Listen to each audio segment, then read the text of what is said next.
Let's talk about buyer broker agreements. Do you use buyer brokerage agreements? If you don't, I really believe you need to take a look at them. They can protect you both working with buyers as well as with tenants, as with renters.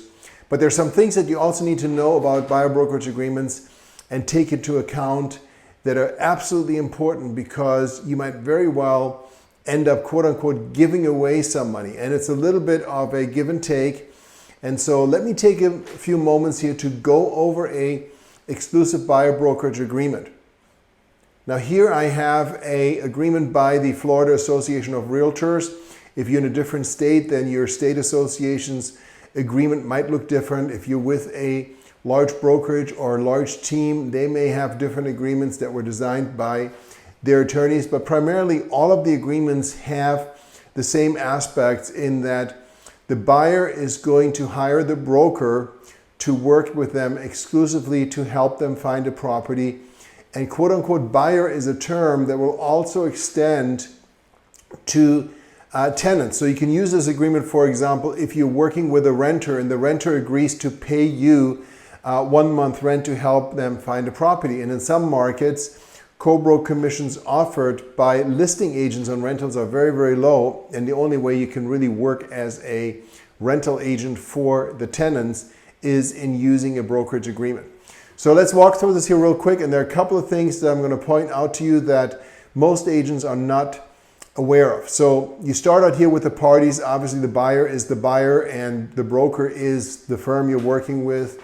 So your name, if you're a broker yourself, or ABC Realty, whatever it may be, there's a term for the agreement here, and very much like a listing agreement. So think about it as a listing agreement for a buyer. Now here you're going to put in the type of property and location. This could be as specific as rental property, condominium, single family home, triplex, quadplex, multifamily. Location could be the entire state. It could be just a certain town or county. And then, of course, the price range, whether or not the buyer has been pre-approved or pre-qualified. It may be not applicable if it's just a rental type of engagement. And you have your standard, fair housing and so forth. Provisions, service providers. Basically, the broker does not make any guarantees. If the buyer asks for an inspector, for example, and you're making recommendation, it's buyer beware.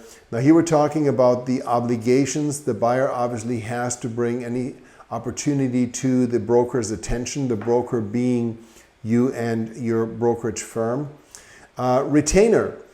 Many agents, when I was working in the field with my team, I always charged a retainer, and that was my policy for my team. So no buyer agent on my team would be able to work with a buyer unless they executed a buyer agreement and paid a retainer. Now the retainer has to be paid to your broker. So you can't have someone write a retainer to you, and you have to negotiate with your broker how they're going to handle it, if they're going to take out a split and pay you the difference.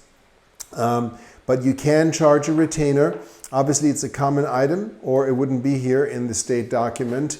And the retainer can either be non-refundable, i.e. it's earned immediately, or it could be refundable at closing. So you can have a retainer, I'm going to charge a $250 retainer as a sign of commitment, in essence, to make sure that the buyer/tenant is really going to stick with you.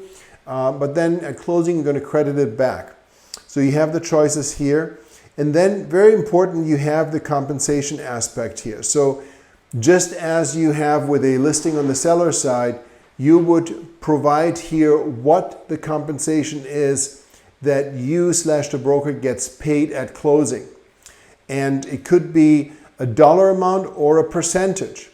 It could also be combination of the two. So here you have a dollar amount or X percent, or a dollar amount or X percent plus dollar amount.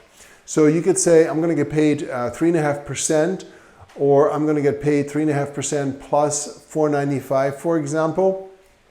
A very important provision here that most agents aren't aware of is that the buyer is obligated to pay this compensation However, the buyer also gets anything that is paid to the broker. What does that mean? So that means, in essence, if the compensation negotiated here is 3.5% and the co-broke commission offered in the MLS is 2.5%, then of course the buyer would have to cover the difference. They're paying 3.5%, they're getting the 2.5% that is offered in the MLS. Likewise, if you are working with a special new home deal, for example, and many builders have escalating commission plans where you might get 5% or more on your third, fourth, fifth property that you're selling in a given time frame, or vacant land might be at 5 to 10%. As you know, commissions can be negotiated. So let's say if you have a buyer agency agreement where you provide for payment of 3%, but the co-broke commission is 5%, then you have to pay that difference to the buyer. So again, you only get paid what you negotiate. Now, the advantage of having a buyer agency agreement is, number one, the loyalty factor, but also number two, you know what you get paid. You decide what you are worth. And so if you decide that you're worth 3.5%, then that's what you will get paid. If the co-broke in the MLS is 2%, then the buyer has to pay the other 1.5%. And of course, you could ask for a seller contribution towards buyer's prepaids and closing costs and cover it that way. If the co-broke commission is 5%, then the buyer gets the additional 1.5%. And so that's how I would present it to the buyer and say, my compensation or our team's compensation is X dollars or X percent. What this means is if the co-broke commission is more than that, you will actually get that difference. I will only get this amount. Now, in the event that the co-broke commission offered by the other broker is less, then you would have to be responsible for the difference. I would let you know when we write the offer so you're aware of that. And as a just common practice, we would always ask the seller for a contribution towards your closing costs and prepaids simply to keep your cash to close low. And so again, that would be covered ultimately by the seller, but you want to make sure you explain that. And here is the important verbiage in here. Buyer will be responsible for paying broker the amount specified below. Okay, so that means the buyer has to pay the broker. If there's no compensation paid through the MLS, if there's a $100 co-broke, if it's a FISBO, the buyer has to pay the compensation, but will be credited with any amount which broker receives from a seller or real estate licensee who is working with a seller. Okay, so that means that you will only receive that amount given. Now, I mentioned that you can use it for leases as well. So here you have the compensation for a purchase or an exchange. An exchange could be a direct exchange. Sometimes investors do direct property exchanges in a 1031 without even going through intermediary. Then you have leases here, and then you have options. So you want to make sure that you specify all of the compensation that is offered, especially options, because many times the buyer and seller may come to an agreement that is akin to an option to purchase or lease with an option to buy, and you want to make sure that you still get compensated in that case. So I hope you got something out of this. Again, buyer agency agreements, to me, in my opinion personally, are critically important, and I personally would not advise to do business with buyers without them. But you want to be aware of the pros and cons. And if you're smart, you can actually take this and turn this to your advantage and present it to the buyer in a way that, this is what we get paid.